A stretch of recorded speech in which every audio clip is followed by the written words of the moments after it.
ஆகாஷ்வாணி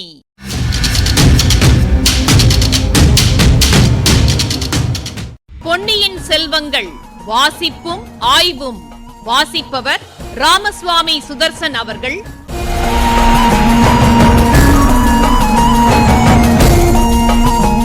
மகாராஜாதிராஜ ராஜகம்பீர ராஜமார்த்தாண்ட ராஜகுலோத்துங்க ராஜகுலதிலக ஈரேழு 14 லோகத்தின் அதிபதி பாரா.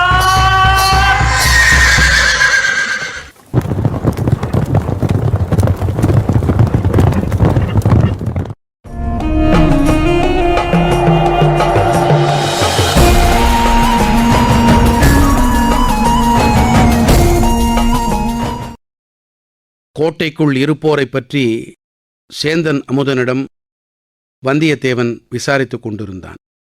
எல்லோரும் எப்படி இருப்பார்கள்? பற்பல காரியமாக வெளியில் போய்க் கொண்டும் வந்து கொண்டும் தான் இருப்பார்கள். அனிருத்த பிரம்மராயர் சில காலமாகவே நகரில் இல்லை. அவர் சேரநாடு சென்றிருப்பதாக கேள்வி. பெரிய பழுவேட்டரையர் 4 தினங்களுக்கு முன்னால் வெளியே சென்றார். கொள்ளிடத்துக்கு வடக்கே நடுநாட்டுக்குச் சென்றதாக கேள்வி. போனவர் ஒருவேளை திரும்ப வந்திருக்கலாம் அல்லவா? உனக்கு தெரியாதாக்கும். இன்று சாயங்காலம் பழுவூர் இளையராணியின் பல்லக்கு வந்தது. கோட்டை வாசலில் நானே பார்த்தேன். ஆனால் பழுவேட்டரையர் வரவில்லை. ஒருவேளை வழியில் எங்கேனும் தங்கிவிட்டு நாளை வரக்கூடும். தம்பி, இளவரசர் மதுராந்தகத்தேவரும் கோட்டைக்குள்ளேதானே இருக்கிறார்? ஆமாம், பழுவேட்டரையர் அரண்மனைக்கு பக்கத்தில் மதுராந்தகரின் மாளிகை இருக்கிறது. சின்ன பழுவேட்டரையன் திருமகளை மணம் புரிந்த மருமகர் அல்லவா? ஓஹோ, அதுவும் அப்படியா? எனக்கு இதுவரையில் தெரியாதே. ரொம்ப பேருக்கு தெரியாதுதான். சக்கரவர்த்தியின் தேக அசௌகரியத்தை முன்னிட்டு திருமணத்தை கோலாகலமாக நடத்தவில்லை. நல்லது.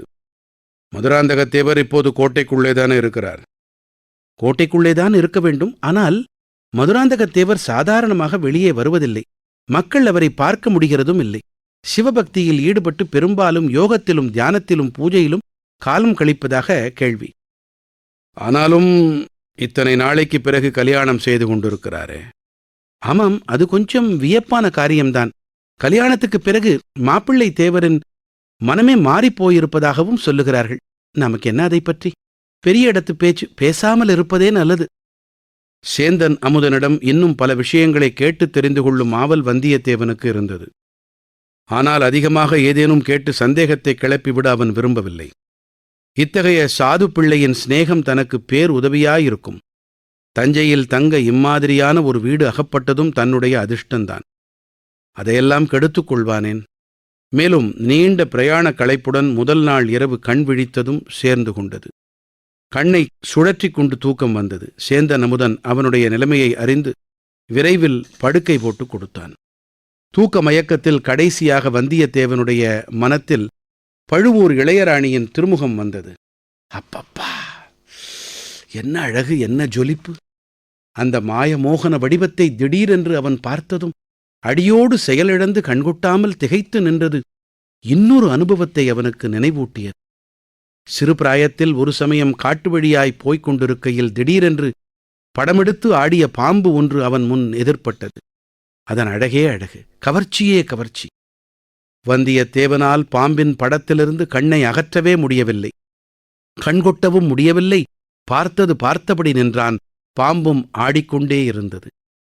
பாம்பு ஆடியபோது அதற்கிணங்க இவன் உடம்பும் ஆடியது. இதன் முடிவு என்ன ஆகியிருக்குமோ தெரியாது. திடீரென்று ஒரு கீரிப்பிள்ளை வந்து பாம்பின் மீது பாய்ந்தது. இரண்டும் துவந்த யுத்தம் தொடங்கின. அந்த சந்தர்ப்பத்தை பயன்படுத்திக் கொண்டு வந்தியத்தேவன் ஒரே ஓட்டமாக ஓடி வந்து விட்டான். சீச்சி, என்ன உதாரணம்! இந்த புவன மோகினியான சுந்தராங்கியை படமெடுத்த பாம்புக்கா ஒப்பிடுவது? இவளுடைய பால்வடியும் முகத்தை ஒரு தடவை பார்த்தாலும் பசி தீர்ந்து விடுமே. நாளைக்கு அவளை மறுபடி காணப்போகிறோம் அல்லவா? அவளுடைய குரலிலேதான் என்ன மதுரம்! இவள் ஓர் அபூர்வமான அழகிதான். ஆனால் குடந்தை சோதிடர் வீட்டிலும் அரிசிலாற்றங்கரையிலும் பார்த்த அந்த இன்னொரு பெண், அவளுடைய முகத்திலும் காந்தி ஒளிவிட்டது, அழகு சுடர்விட்டது.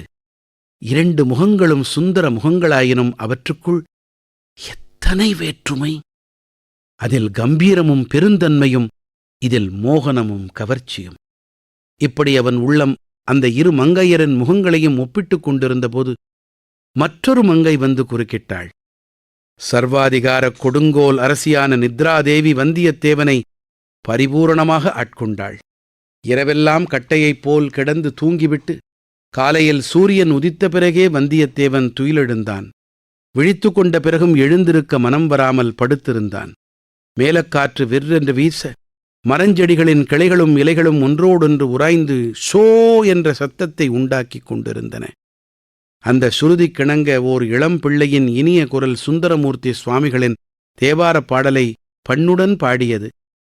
பொன்னார் மேனியனே புலித்தோலை அரை கசைத்து மின்னார் செஞ்சடை மேல் மிளிர்கொன்றை அணிந்தவனே. இதைக் கேட்ட வந்தியத்தேவன் கண்ணை விழித்துப் பார்த்தான். அவனுக்கெதிரே பூந்தோட்டத்தில் கொன்னை மரங்கள் சரஞ்சரமாக பொன்மலர்களை தொங்கவிட்டு கொண்டு காட்சியளித்தன. சேந்தன் அமுதன் ஒரு கையில் குடலையும் இன்னொரு கையில் அலக்கும் வைத்துக்கொண்டு வாயினால் பாடிக்கொண்டே கொன்றை மலர்களை பறித்துக் கொண்டிருந்தான். அதிகாலையிலே எழுந்து ஸ்நானம் செய்து திருநீறு புனைந்திருந்த சேந்தன் அமுதன் சிவபக்தனாகிய மார்க்கண்டனைப் போலத் தோன்றினான். இப்படி இனிமையாகவும் அழகாகவும் பாடும் பிள்ளையின் குரலை கேட்க அவனுடைய அன்னை கொடுத்து வைக்கவில்லையே என்ற எண்ணத்துடன் வந்தியத்தேவன் எழுந்தான். அமுதனைப் போல தானும் பூத்தோட்டம் வளர்த்து சிவகைங்கரியம் செய்து கொண்டு ஏன் ஆனந்தமாய் காலங்கழிக்கக்கூடாது? எதற்காக கையில் வாளும் வேலும் ஏந்திக் கொண்டு ஊர் ஊராக அலைய வேண்டும்? எந்த நேரமும் பிறரை கொல்லுவதற்கும் பிறரால் கொல்லப்படுவதற்கும் ஆயத்தமாக ஏன் திரிய வேண்டும்? இத்தகைய எண்ணங்கள் அவன் மனத்தில் உதித்தன. ஆனால் சிறிது நேரத்தில் மனம் மாறியது. சேந்தன் அமுதனைப் போல உலகில் யாருமே எல்லோருமே சிவபக்தர்களாயிருந்து விடுவார்களா? திருடர்களும் கொள்ளைக்காரர்களும் வஞ்சகர்களும் எளியவர்களை துன்புறுத்துவதில் களிப்படைகிறவர்களும் இருக்கத்தான் இருப்பார்கள். இவர்களையெல்லாம் அடக்கி நியாயத்தையும் தர்மத்தையும் நிலைநாட்ட அரசாங்கம் வேண்டும். அரசாங்கம் நடத்த அரசர்களும் அமைச்சர்களும் வேண்டும். இவர்களுக்கு ஆபத்து வராமல் பாதுகாக்க வேளக்கார படைகளும் வேண்டும். தன்னைப்போல் அரசர்களும் ஓலை கொண்டு போகும் ஆட்களும் வேண்டும். ஆம், இன்று சுந்தர சோழ சக்கரவர்த்தியை பார்த்தே தீர வேண்டும். பெரிய பழுவேட்டரையர் திரும்பி வருவதற்குள் சக்கரவர்த்தியை பார்த்தால்தான் பார்த்தது. அவர் வந்துவிட்டால் அது சாத்தியமாகாமலே போகலாம். பூந்தோட்டத்துக்கு பக்கத்திலே இருந்த தாமரை குளத்தில் குளித்துவிட்டு வந்து வல்லவரையன் ஆடை ஆபரணங்கள் அணிந்து தன்னை நன்றாக அலங்கரித்துக் கொண்டான். சக்கரவர்த்தியை தரிசனம் செய்யப் போகும்போது சாதாரணமாக போகலாமா? இதற்காகத்தான் அலங்கரித்துக் கொண்டானா? அல்லது பழுவூர் இளையராணியை அன்று மீண்டும் பார்க்கப் போகிறோம் என்ற எண்ணமும் அவன் மனத்திற்குள் இருந்ததா என்று நாம் சொல்ல முடியாது.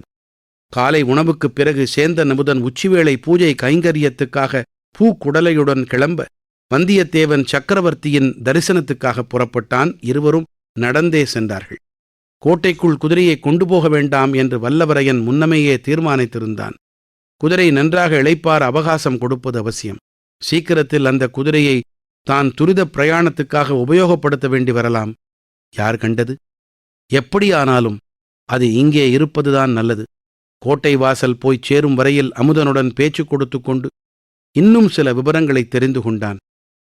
உன் அன்னையைத் தவிர உனக்கு வேறு உற்றார் உறவினர் யாரும் கிடையாதா என்று வல்லவரையன் கேட்டதற்கு அமுதன் கூறினான், இருக்கிறார்கள்.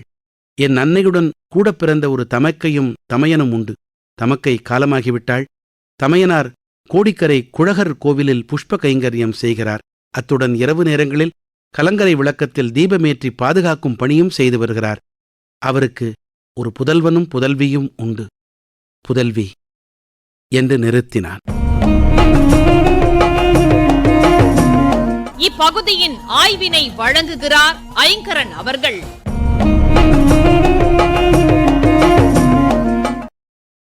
பொதுவா துணிச்சல்காரங்களுக்கு அமைதியா இருக்கிறவங்கள பிடிச்சு போயிடும். வந்தியத்தேவனுக்கு சேந்தன் அமுதனை பிடிச்சு போனதுக்கு இந்த உளவியல் உண்மை காரணமா இருந்தாலும் தன்னை நம்பி வீட்டில் தங்க இசைவு தந்தது நெகிழச் செஞ்சிருக்கும். கண்டதும் காதல்னு சொல்ற மாதிரி கண்டதும் நட்பு ஏற்பட்டுடுது. இத விட்ட குறை தொட்ட குறைன்னு சொல்றது உண்டு. நல்லது. சக்கரவர்த்திக்கு மிகவும் நெருக்கமான அமைச்சர் அனிருத்த பிரம்மராயர் இப்ப ஊர்ல இல்ல. நடுநாட்டுக்கு போயிருந்த தனாதிகாரி இன்னும் ஊர் திரும்பல. மதுராந்தகர் சின்ன பழுவேட்டரையரின் மாப்பிள்ளை. இதையெல்லாம் தூங்க போகும் முன்ன தெரிஞ்சுக்கிட்டான் வல்லவரையன். காலையில இதமான இயற்கை சூழலில் துயில் எழறான். சுந்தரமூர்த்தி சுவாமிகளின் திருப்பாட்டில் கொன்றை மலர், இதை பத்தி கொஞ்சம் பார்க்கலாமா? சிவபெருமானுக்கு உரிய மலர் கொன்றை. மஞ்சள் நிற பூக்கள் கொத்து கொத்தா தொங்குற அழகே அழகு. குறிஞ்சி பாட்டில் கபிலர் தூங்கினர் கொன்றைன்னு வர்ணிக்கிறார்.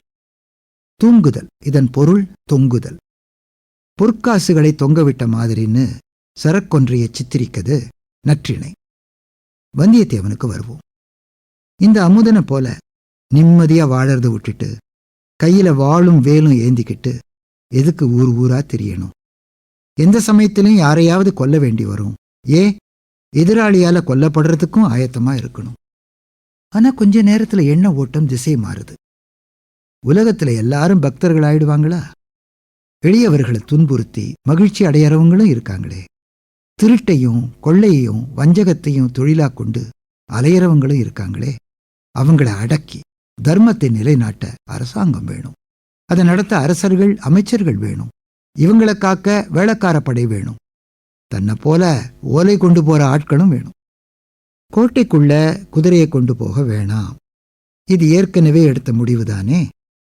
வேளக்காரர் குதிரையை கொண்டு போயிடுவாங்கங்கிற கவலை மட்டுமில்ல, எந்த சமயத்திலும் குதிரை தேவைப்படலாம். இது அவன் உள்ளுணர்வு அனுப்பி வந்த செய்தி. போற வழியில சேந்தன் அமுதனின் மற்ற உற்றார் உறவினர் பற்றி கேட்டு தெரிஞ்சுக்கிறான். வல்லவரையனுடைய சிந்தனை ஓட்டமும் செயற்பாடும் ரொம்ப நெருக்கம். இதுவரை பார்த்துருக்கோமே.